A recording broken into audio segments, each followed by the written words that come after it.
Entender estrelas, uma viagem pela astronomia, por João Steiner.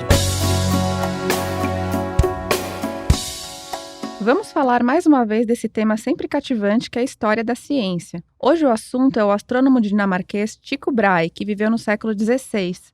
Professor João Steiner, o senhor estava me falando que o Tycho Brahe é menos conhecido do que deveria, considerando seus feitos. Que feitos são esses? Bom, primeiro o Tycho Brahe foi uma personalidade exuberante, né? Ele teve várias experiências na juventude dele que o deixaram perplexos, né? Ele se interessou pela astronomia cedo na vida, né? E observou alguns fenômenos, como por exemplo uma conjunção de Júpiter e Saturno que não deveriam ocorrer na época prevista e, portanto, as previsões estavam erradas, mas também observou um cometa muito brilhante, que eram considerados fenômenos sublunares, isto é, mais próximos do que a Lua, e ele provou que esse fenômeno era muito mais distante do que a Lua e, portanto, estava em contradição com os dogmas aristotélicos existentes e vigentes então. Um outro fenômeno que o deixou ainda mais perplexo foi a observação feita por ele da explosão de uma estrela. De repente surgiu uma estrela muito brilhante no céu, que hoje nós chamamos de supernova de Tycho, uma nova extremamente brilhante. Este tipo de categoria nós chamamos hoje de supernovas, né?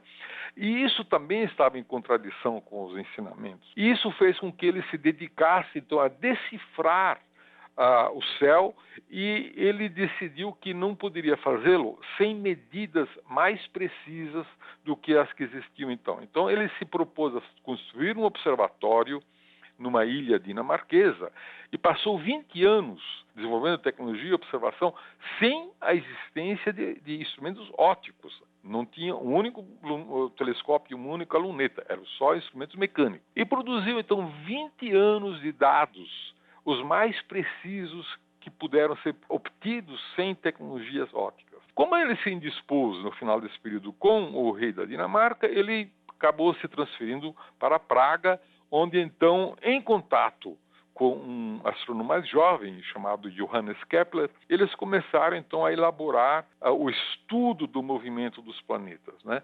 E Kepler, muito cedo, pelo fato de também ser um gênio, descobriu que esses dados implicavam que as órbitas dos planetas eram elípticas, eram elipses perfeitas, tendo o Sol como foco. Então, isso provou uma série de coisas, provou que a matemática podia descrever perfeitamente os fenômenos naturais, provou que o Sol era o centro do universo conhecido até então e desencadeou toda uma revolução científica, toda uma revolução filosófica, né, que não teria sido possível sem observações muito precisas e obstinadas desse sujeito extraordinário chamado Tycho Brahe. A gente ouve falar bem mais do Kepler, né? Mas sem os trabalhos do Tycho Brahe, não teria talvez o mesmo desenvolvimento?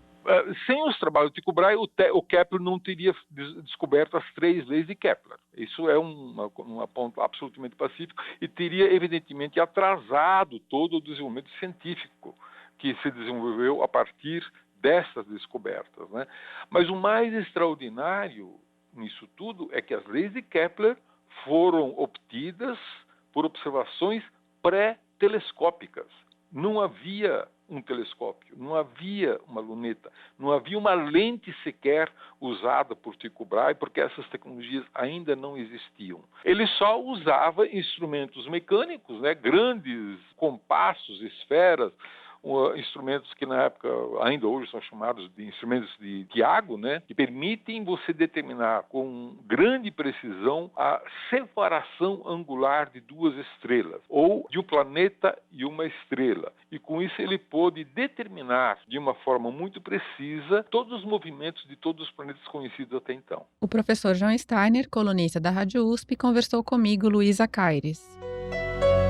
Entender estrelas, uma viagem pela astronomia, por João Steiner.